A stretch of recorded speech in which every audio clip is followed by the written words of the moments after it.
So looking at that video, as a prosecutor in the Brooklyn DA's office and as somebody who runs the elder abuse unit, I'm looking at it and I don't see a crime per se occurring, but there are definitely a lot of issues and we need to get some more information. So Peg, what do you think we should do with respect to this older woman and what we saw on that video? The bottom line is to meet with her in private and to hear the story and to know deeply that she's not going to be able to tell us the whole story at one set time. So our thinking is already that we're going to develop a relationship with her. But we developed, a few years ago, we developed an elder abuse intake form that of course collects a lot of demographic information and collects history and has a risk assessment and safety planning component built right into the form. So again, safety is the most important thing that we do. We're always assessing, what her safety is like. And then we have that safety discussion with her. And the other thing to remember is sometimes there's more than one abuser in the household. Yeah. We've recounted many situations where one person comes in and says they're the good daughter or the good son, and it turns out, they're not. That they're also abusing the victim, which brings us back to the point that you had raised earlier, which is that you always want to interview the victim alone. But one of our big goals is also to make sure that we've explained the system, the criminal justice system, which can be so intimidating to a newcomer. We've explained it fully so that that victim can make a conscious choice about whether she wants to participate with us or not. And if on that particular day she doesn't want to participate with us, well, she should leave knowing that she can change her mind. And sometimes that happens. Throughout the prosecution, we'll stay in contact with the victim and provide emotional support and answer her questions. Because even when a victim doesn't want to participate in the case, they still want to know what happened in court that day. And the beauty of our collaborations in Brooklyn is that for the cases like this one that we might not be able to prosecute, we would still work with JASA or New York City Department for the Aging or the Elder Abuse Center to get her the supports that she needs without a crime being prosecuted. Absolutely. And in fact, I could speak for Brooklyn and the Brooklyn DA's office that it doesn't matter if you are a willing participant in a criminal prosecution. It doesn't matter if we actually have a case.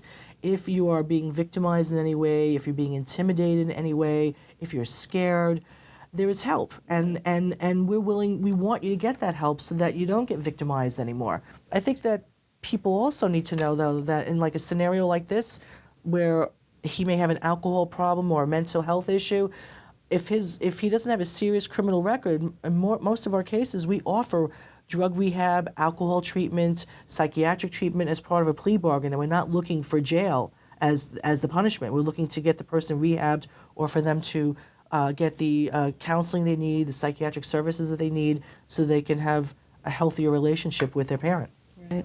And so much of this is about, psychoeducation too, and the fact that he's got an alcohol problem does not mean that he gets to be an abuser. Those are complete and distinct, issues. It's important to realize that in elder abuse cases, we have to be much more mindful of the fact that it takes a lot less force to cause more damage, and look at those cases more closely. How am I going to prove these cases? I need to either have an eyewitness to the event. I need to either have statements or admissions by a defendant, the perpetrator of the crime. I need to have photographs of perhaps the crime scene or of injuries. So if I'm we do training with hospitals all the time, ERs, the first responders, police officers. It's so important. Adult protective services. We need photographs of what we're talking about. If the house was trashed and things were damaged in a fit of anger, I want photographs of that.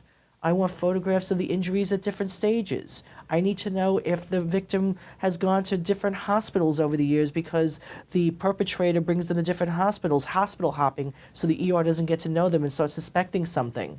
We need to get medical information, the victim's doctors, so that we can reach out to them. And the neglect cases can be difficult to prosecute because we have to look at them, as in all cases really, because we have to get ready for all cases to go forward without a victim. We prove homicide cases every day. So we have to investigate all these cases as if it's a homicide case. How can I prove my case? Well, the first big hurdle is, what evidence do I have of neglect? So for neglect, unlike a stab wound, or if somebody punches you in the face, or if somebody uses a weapon on you, neglect is allowing somebody to deteriorate. When it was your job or your duty, you undertook the duty, okay? Even if you're doing it for free. I agree to care for you. And now I'm intentionally, really, I'm just not gonna do it. For whatever reasons. We're not looking to prosecute people who are trying to take care of a loved one and just aren't able to do it. And then they seek help for it. But there is a line that gets crossed. When this person is now suffering, they have pressure ulcers that are down to the bone and are getting infected and they're getting sepsis. When they're sitting in their own feces and urine for days on end, nobody, I don't think anybody, any reasonable person on this earth can say that that's acceptable. You wouldn't treat your own pet that way.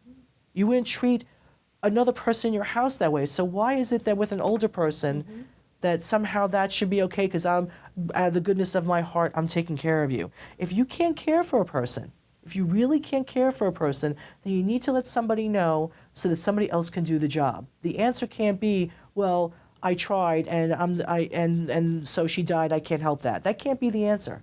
The answer has to be, I have an obligation now to let somebody know I can't do this job anymore.